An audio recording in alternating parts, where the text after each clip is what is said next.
Hi, welcome to another budgeting video. Today we're going to be going over my previous budgets for May and April. So we'll see how I did on my $3,000 low buy challenge, and then we'll be getting into what I plan to spend for June. And as you'll see, it's going to be one of the lowest spending predictions that I have made since I started doing budgets. So for April, to start off, I went over my home decor budget, which was budgeted at $865. I ended up spending $913, and that's way higher than I anticipated because I had purchased a Miro several months ago and it finally got shipped in April, so that came through. And then clothing, I initially budgeted $800 but only spent $323 because, like I said, I tend to return most of the clothes that I buy because it never looks the way I expect it to look. So that's what happened there. And then in terms of auto insurance, I pay that every 6 months, so that worked out to be $498. Health insurance, that's $385. That's the usual cost. Sephora was having their annual VIB sale, so I ended up spending $265 for skincare, and that usually lasts me until the next sale, which is 6 months from. So that works out. And then tires, I purchased some tires. They were initially going to cost $377, and that was for 4 tires. However, they were the wrong tires and that was my fault, so I ended up returning them, but they charged me $5. I think there's some fee for registering the tires when you purchase them, so I didn't end up getting that back. And the other reason I didn't fight that a little bit more is because I ended up getting a $60 rebate from the tire company anyway, so end up coming up net positive on that. And then groceries, I usually budget $300 and I spent $327, so $27 over. Not a big deal. And then maintenance fees, $200. That's the standard. And then I spent $144 on shoes.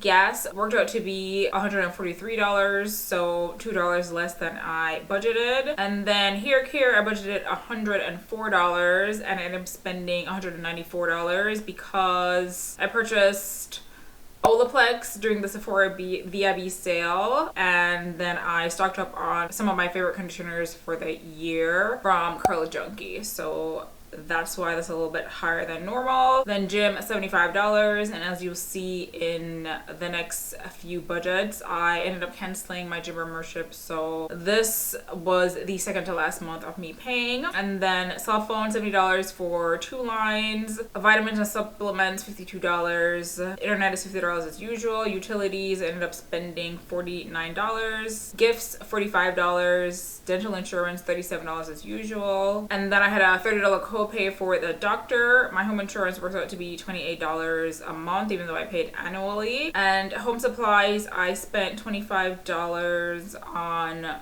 some sewing supplies and thread because I need to mend a few of my clothes.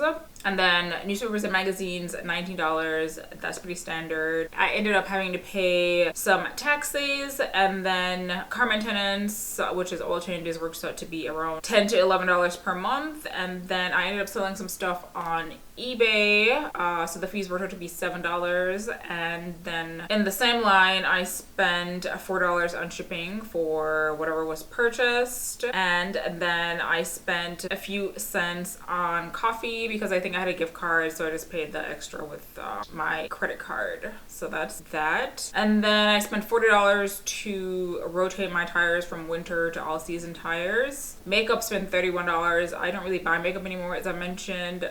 This was just mascara that I bought during the VIB sale. And then I spent $65 on toiletries, which are also from the VIB sale, so that's like bath and body stuff. So in total for April, I spent $3,900, and that, as of course, as you'll see, is $900 more than what I intended to spend for my low buy. But fortunately, as the months are going by, like, I've definitely been cutting down on my spending. So let's move on to what I spent last month for May. Okay, so for May, I spent $791 on clothing, half of which, as I've explained before, will more than likely be returned. I have some returns pending, things that I've already returned, but the company takes forever to process returns. So I'm still waiting on that. And then service fee, I had to pay $450 for my Chase Sapphire Reserve card. They increased the fee to $550, but there was a $100 rebate for this year because of COVID.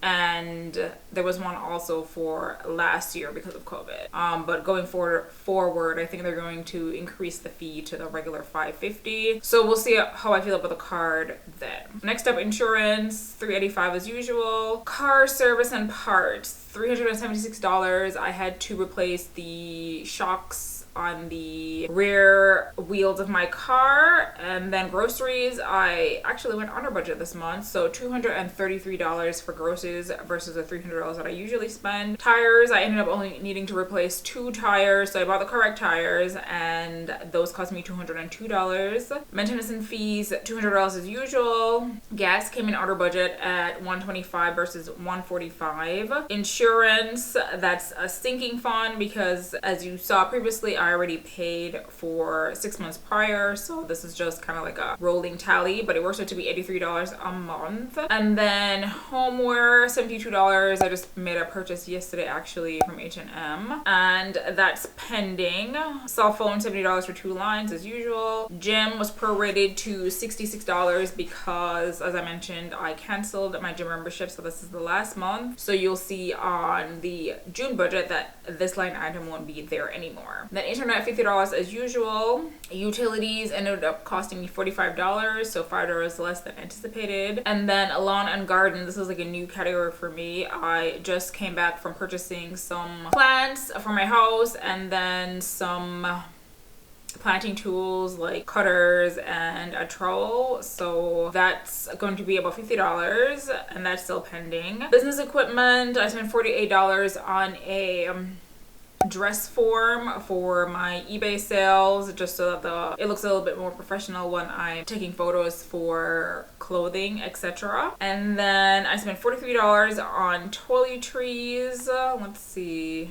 Oh, I remember. I purchased body wax, so that was $43. I usually get that every few months, so that's somewhat typical. And then vitamins and supplements, I spent $40, but it's saying $71 because it has categorized something that I purchased in error, but I have to wait for the transaction to post before I can change the category. But I spent $40 on vitamins and supplements. And then home supplies, spent $38. Dental insurance, $37 as usual. I purchased some stuff for my new job that I'm going to be starting soon. That worked out to be $32. Home insurance, $28 as usual. Newspapers and magazines, $19. Car maintenance, $10 to $11. Sinking fund. And then lastly, I went to the movies for the first time in years, I guess.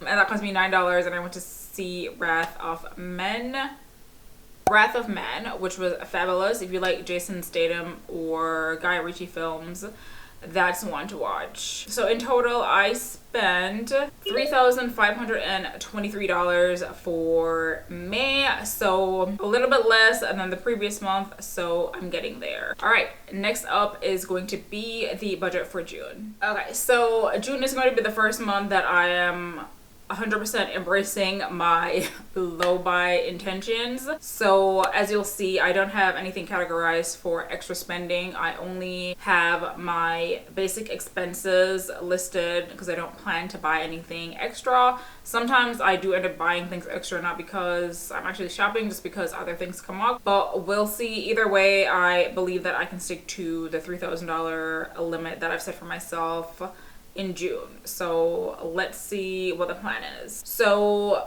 in general, I pay myself $3,000 every month. And as I mentioned before, the rest of my money goes to investing, saving. I think that's it. So first up in my cost of living or necessary expenses is groceries, and I plan to spend $300, which is what I usually do every month. Gas works out to be $150 a month, and my housing costs, that includes home maintenance, insurances, that works out to be $343. My dental insurance is $36.49. Cell phone is $70. Subscriptions $18.99. Medical insurance $384.17. Internet $49.99. Electricity is going to be $37.35 for the previous month, and my card maintenance is $40 because this is the month that I actually have to get my oil change, so it works out to be around that amount. And then car insurance, which is a sinking fund, as I mentioned before, that is $81.42. So in total, I plan to spend $1,511.41. And if I stick to that budget, I should have $14,088.59 left over for the rest of the month. So that is the plan so far. Stay tuned next month to see how I actually did for June. And I will see you soon. Bye-bye.